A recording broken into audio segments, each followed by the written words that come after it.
Tô aqui tentando. É que eu esqueci de ligar o microfonezinho para ficar mais fácil conversar com vocês, né? Para o som ficar melhor, não ficar tão distante, né? Então, deixa eu sentar ele aqui. Então tá, agora podemos começar. Boa noite, já está de noite. Vocês verem aqui fora, tá tudo escuro, né? Ixi, nem sei como é que eu vou fazer isso. Deixa eu ver se eu consigo. Deixa eu ver se eu consigo tirar a cortina daqui. Não tá querendo ir não, gente. Só para vocês verem aqui à noite. Deixa eu ver se eu consigo. Nossa, que dificuldade. Né? Sei lá, essas cortinas. Ah, tá aqui, ó. Olha lá, tá vendo, gente? Ó, tá de noite, ó. Eu tava puxando a cortina errada. São duas partes, né? É uma porta larga. Uma cortina é larga também.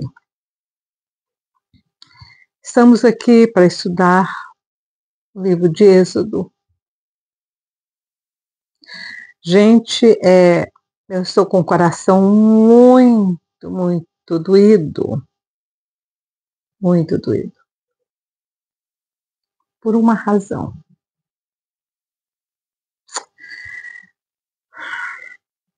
O povo não está lendo a Bíblia. O povo não está estudando a palavra para saber discernir entre o certo e o errado.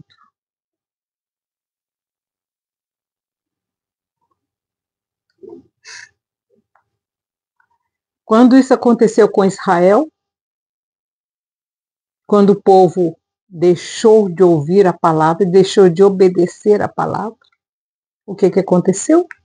Exílio, destruição, sofrimento. E a igreja está esquecendo a palavra. A igreja está se adaptando à nova era. Gente, olha, tudo é. A Paulo dizia: todas as coisas me são lícitas, mas nem todas elas me convêm. Quando a gente sai da palavra, o inimigo entra com tudo. E o inimigo vem para matar, roubar e destruir. A arma do cristão é a palavra, é a Bíblia, mas é a Bíblia certa, é a palavra certa.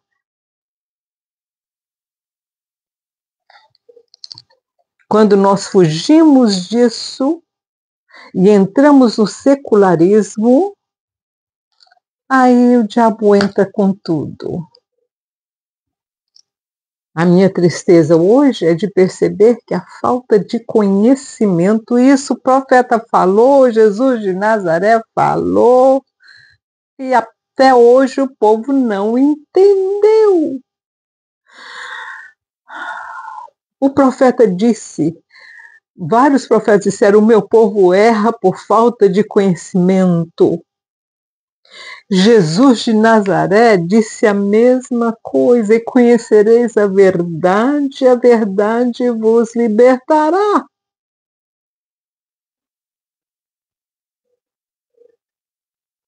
Nós já estudamos os profetas, nós passamos pelos profetas, vocês viram onde é que Israel errou. Todas as vezes que Israel saía do caminho, a chicotada vinha. Vocês viram que os profetas, Isaías profetizou a respeito de Ciro 300 anos antes de 200, sei lá, cento e tantos anos, de 100 a 300 anos antes de Ciro nascer. O Senhor falou para o profeta o nome dele e de onde que ele viria. O Senhor falou através de Isaías sobre Babilônia. O que aconteceria com o povo? uns 100 anos antes da época de Babilônia.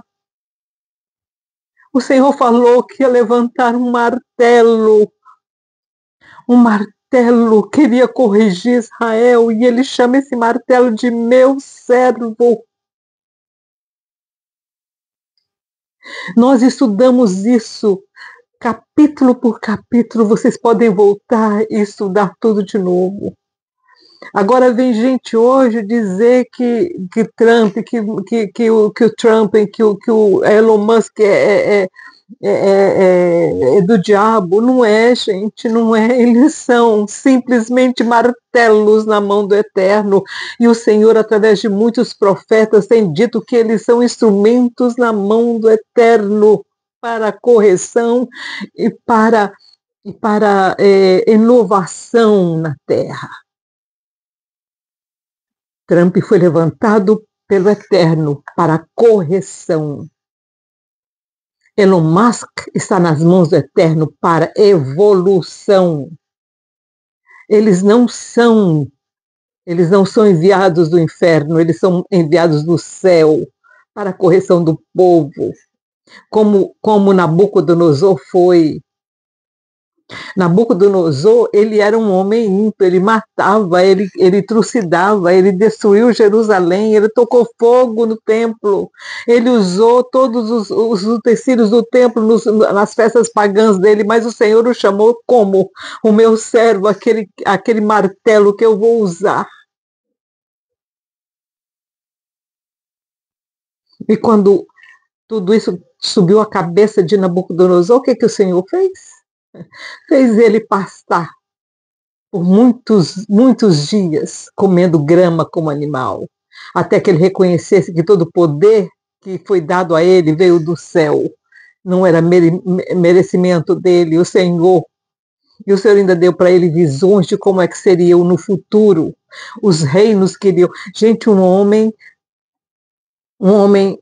do inferno poderia ter revelações do futuro?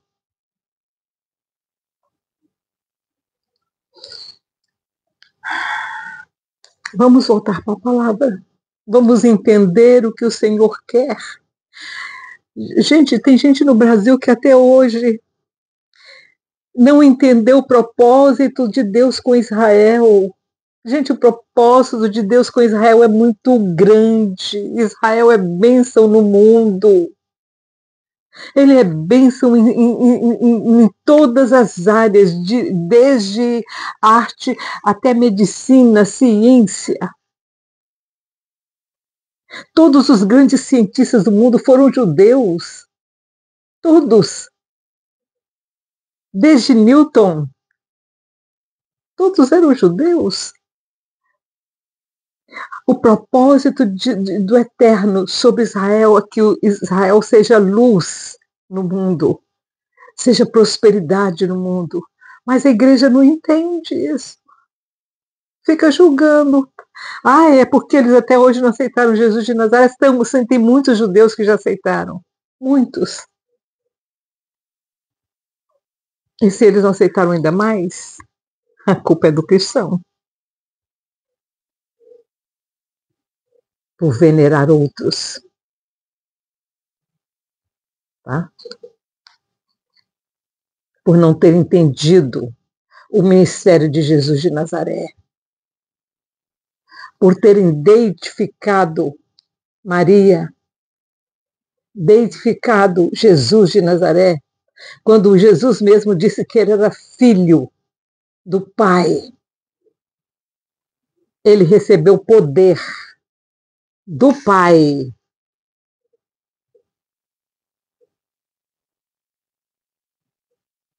Mas esse dia vai chegar.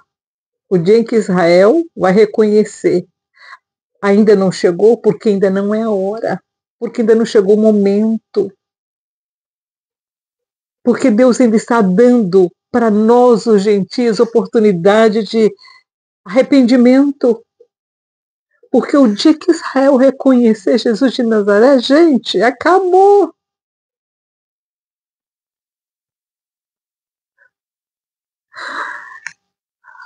Tudo isso que está aqui agora vai acabar. Vocês entenderam? As nossas igrejas vão ser submissas a Jerusalém quando isso acontecer. Mas as pessoas não entendem isso, porque elas estão focadas no agora, no momento, na grana, no poder. Mas esse poder vai ser tirado da igreja quando Israel reconhecer. E aí, o que vai ser de Roma?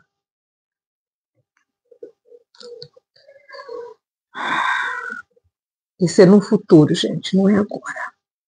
Ainda não estamos preparados. Não estamos preparados. Vamos voltar aqui para Êxodo. Foi só um desabafo. Um desabafo pela ignorância que permeia as nossas igrejas. Gente, eu não sei tudo. Eu não sei nada. O pouquinho que eu sei já me faz sofrer de ver a ignorância. Se eu soubesse mais, eu ainda sofreria muito mais. Aí eu teria que me isolar para não morrer do coração de tristeza. Um pouquinho que eu sei já me faz entristecer de ver o que está acontecendo. Mas tem algumas lâmpadas acesas no Brasil. Tem lâmpadas acesas no Brasil. Vai lá na porta da casa do Bolsonaro, onde ele mora, você vai ver algumas lâmpadas acesas. Lembra da mensagem de Jesus? As 10 virgens? 5 delas eram prudentes e 5 eram nécias. As prudentes tiveram luz para encontrar com o noivo. Algumas lâmpadas no Brasil, sim, algumas que são acesas e tem a lamparina acesa porque elas buscam do Senhor o óleo para manter aquela lamparina acesa. Seja você uma lamparina acesa. Volta para a palavra. Vamos ao altar de incenso. O Senhor ainda mostrando para Moisés, naquele telão mental, ou telão, sei lá, se tinha mesmo um telão nas rochas, lá onde Moisés estava, e ele acendia aquele telão lá e aparecia. Então ele mostrou mais uma coisa para Moisés. Mostrou o altar de incenso. Farás um altar para queimar um incenso, de madeira de acácio farás. Será quadrado e terá um côvado de comprimento, um de largura e 2 de altura. Das suas pontas formarão uma peça com ela. Então as pernas também ia ser tudo, era uma mesa quadrada e ela tinha uma peça só, tá? De ouro puro cobrirás. O Senhor gosta de ouro, né, gente? Eu também. De ouro puro cobrirás, tanto a parte superior como as suas paredes ao redor. As suas pontas, e lhes farás uma moldura de ouro ao redor. Também lhe farás 2 argolas de ouro debaixo de sua moldura, de ambos os lados as farás, e elas servirão de lugares para os varais com que o altar será levado. Tudo era levado assim, gente. Tudo era levado nos ombros por 4 levitas, que o Senhor escolheria. Então ela era uma mesa quadrada, mas ela tinha uma borda larga. Tá? E ali onde ele falou que era para fazer a moldura em volta. Farás os varais de madeira de acácia e os cobrirás de ouro. Porás o altar diante do véu que está junto à arca do testemunho, diante do propiciatório que se acha sobre o testemunho, onde virei a ti.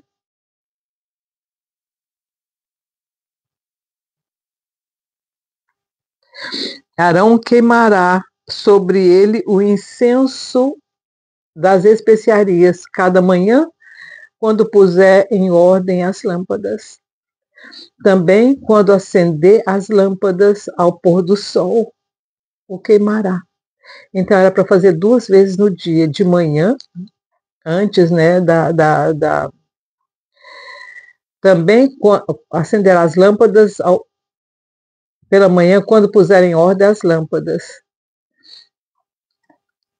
Então, porque as lâmpadas elas eram acesas, eram para ficar acesas o tempo todo. Então, pela manhã ele tinha que tirar as cinzas que tinha sobrado e colocar óleo, né, do pavio, e limpar o óleo, né, limpar o recipiente onde ficava o óleo, tirava aquele pavio velho, colocava um pavio novo e colocava mais óleo, né, para que continuasse queimando, que aquele fogo não podia apagar. Ele então, quando estivesse fazendo isso, era para queimar o incenso, e também à noite, quando ele fosse acender de novo, era para ele queimar também. Também quando acender as lâmpadas ao pôr do sol, o queimará. Este será incenso perpétuo perante o Senhor pelas vossas gerações. Não oferecerá sobre ele incenso estranho, nem holocausto, nem oferta de cereais, nem tampouco derramarei sobre ele a oferta de libação. Só o incenso. Essa mesa era só para o incenso. Uma vez no ano, Arão fará expiação sobre as pontas do altar, com o sangue da oferta pelo pecado, fará expiação sobre ele pelas vossas gerações, santíssimo é ao Senhor. Então, só uma vez no ano, no dia da expiação, que é agora, estamos chegando agora, o dia da expiação, agora é outubro. Aí ele pegaria do sangue, né, do animal, do cabrito que foi morto lá, e colocaria nas pontas do altar, nas pontas do altar, as pontas ficavam nos 4 cantos, né? Disse mais o Senhor a Moisés, versículo 12: quando fizeres recenseamento dos filhos de Israel, cada um deles dará ao Senhor o resgate da sua alma quando os contares, para que não haja entre eles praga alguma quando os arrolares. Interessante. Cada um deles fará ao Senhor o resgate da sua alma, quer dizer, daria uma oferta ao Senhor, resgatando, por ele ter sido contado. Tá?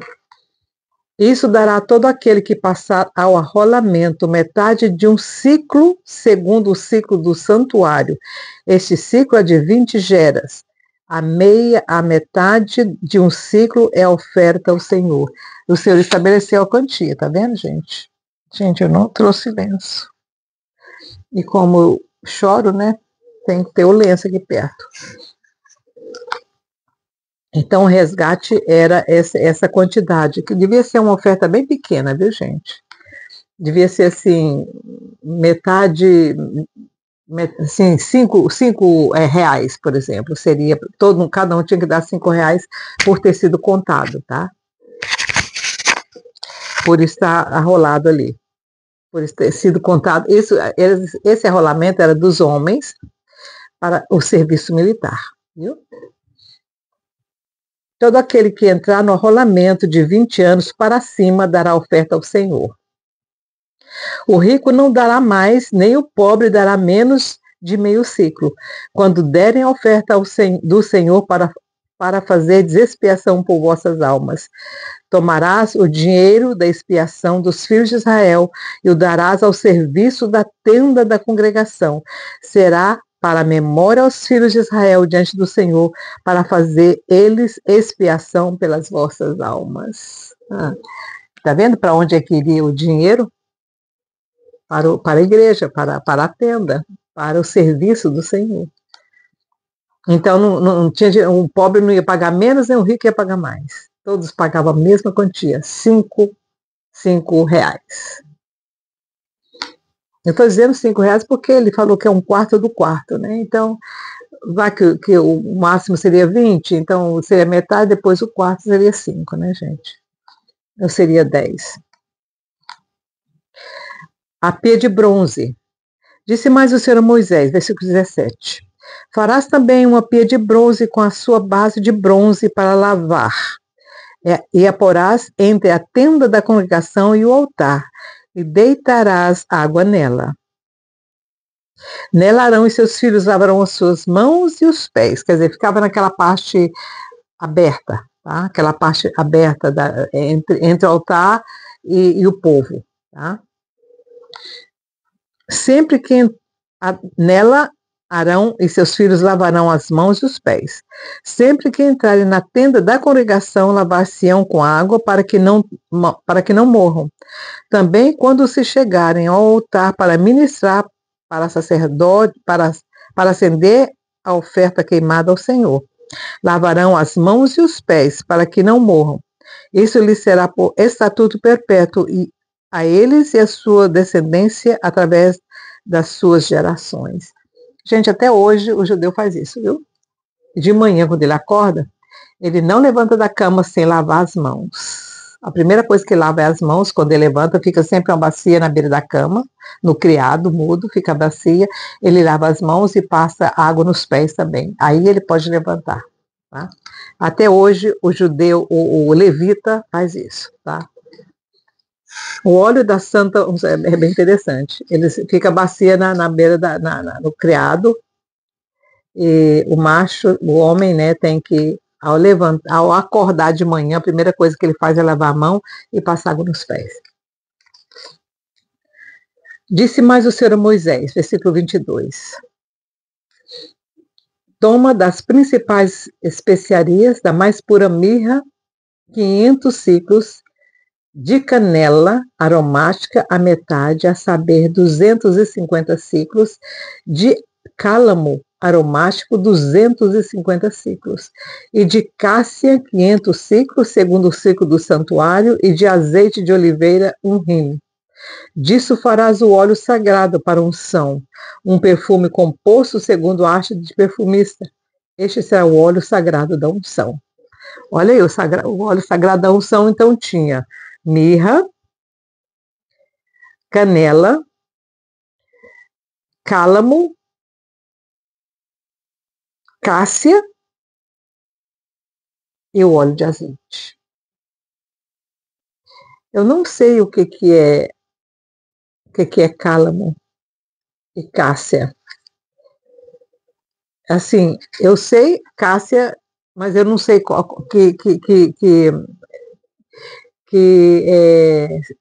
aqui fala seasoning. Que coisa é essa? Se é flor ou se é também madeira? Eu vou dar uma olhada sobre isso. Aí você também pode pesquisar, né? Cálamo e cássia. Cássia eu sei que é uma árvore, né, gente? Devia ser ou a flor de cássia, sei lá, era a flor ou alguma coisa que se tirava da cássia, né? Com ele ungirás a tenda da congregação, a arca do testemunho, a mesa com todos os seus utensílios, o candelabro com os seus utensílios, o altar de incenso, o altar do holocausto com todos os seus utensílios e a pia com a sua base.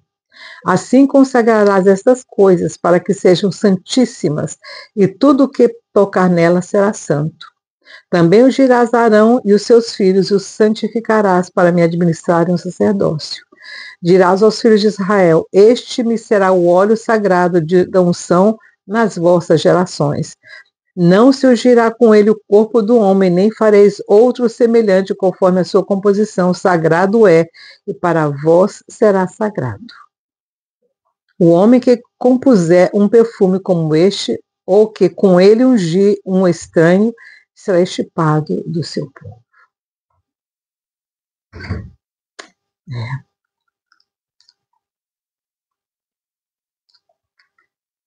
E nós não temos esse respeito pelo óleo sagrado, né? Que os nossos pastores ungem. Não temos esse respeito.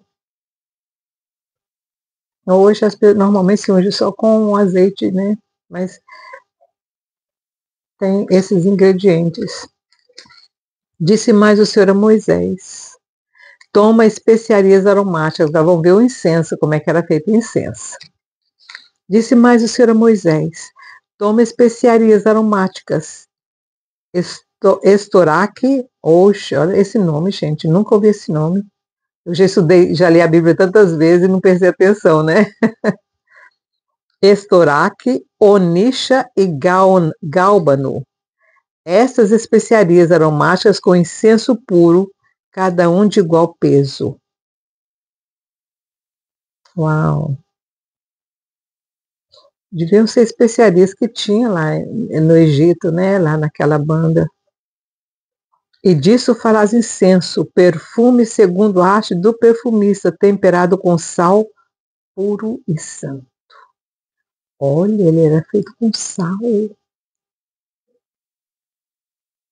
Será que os nossos incensos hoje têm sal neles? Eu não sei como é que faz incenso, né?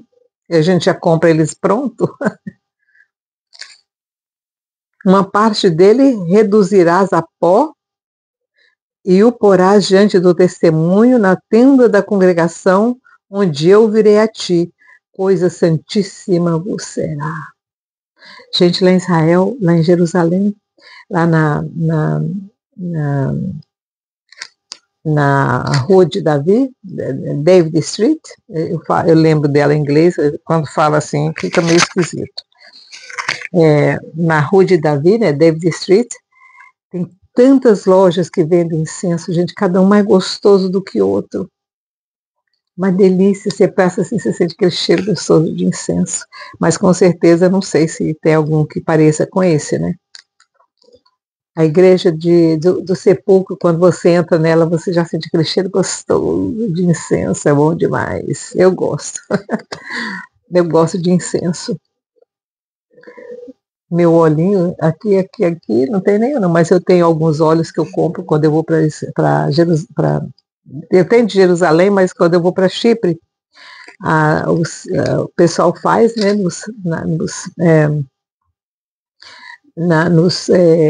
onde eles moram lá, os sacerdotes, né? Eu sempre esqueço o nome, gente, do lugar que eles moram. Eu sempre esqueço o nome. Mas eles fazem lá e é muito gostoso. Tem aquela ilha famosa na Grécia, né? Onde eles moram. Eles compõem esses óleos de unção. Gente, eu gosto demais, nossa. Uma parte dele, versículo 36, né? Uma parte deles reduzirás a pó e o porás diante do testemunho na tenda da congregação, onde eu virei a ti, coisa santíssima você será. Porém, o incenso que fareis, segundo a composição deste, não fareis para vós mesmos, santo será para o Senhor. O homem que fizer tal como este para o cheirar, será extirpado do seu povo. Interessante, né? Por que o Senhor não gosta? É até bom a gente nem saber, nem saber como é que é feito isso para não pecar, né? Para não pecar. Já basta os incensos que nós temos, né? Eu trago muito incenso lá de Jerusalém, quando eu vou, porque lá eles vendem aqueles bacião assim, ó, você compra aquele bacião bem grandão, aí incenso assim para muitos anos, sabe? De vez em quando eu gosto de queimar incenso. Eu gosto de queimar ele pela casa toda, tanto na frente, no quintal da frente, no quintal do fundo, abençoando mesmo na casa, sabe? Mas são esses que eu compro lá em Jerusalém. Esses que eu tenho aqui, eu comprei em Jerusalém. Lá na igreja de Chipre também, as igrejas de Chipre usam muito incenso, né? É tão gostoso. Um dia eu estava lá, era de noite já, devia ser umas 10 da noite, porque as igrejas lá não fecham, né? As igrejinhas assim de praia não fecham, não. Fica aberta. E aí eu fui orar, fui para lá, que não tinha ninguém, né? Assim, 10 horas da noite não tem ninguém lá mais. E como a minha filha morava, agora ela não mora tão perto da praia mais, da igreja da praia. Aí, mas ela me leva lá. Então, mas quando ela morava bem do lado, eu saía lá de casa, da casa dela andando, né? 5 minutos já estava na igreja. E aí, esse dia eu estava lá orando, 10 horas da noite. E estava uma bênção tão gostoso, sabe, naquela igrejinha. Aí veio o pessoal que faz o serviço da noite, porque a igreja ortodoxa, todas as igrejas ortodoxas, quando dá 10 horas da noite, entra um sacerdote ou entra um presbítero e faz as orações da noite. E aí eles acendem o incenso, sabe? E aí ele veio para mim e mandou eu fazer assim, né? Pegar o incenso para mim. Ai, foi tão gostoso. E aí eles fizeram as orações lá. Eu fiquei lá com eles. Foi um privilégio. A gente já fez tanto, eu já tive tantos privilégios assim na minha vida, de estar num lugar e o Senhor mandar e acontecer uma coisa assim, e a bênção vem assim, tão gostosa. É, é muito bom. Eu vou deixar vocês agora, pedindo a misericórdia do Eterno, já terminamos o capítulo 30. E vamos estudar a palavra, assim como nós estamos fazendo aqui. Detalhes, detalhes que são tão importantes, que são importantes demais, gente. Se eu pudesse colocar no coração de vocês essa verdade,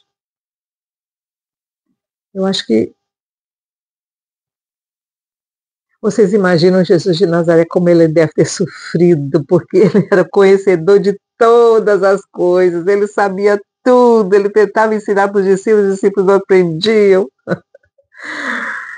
Ai, meu Deus, e ele que sabia de tudo.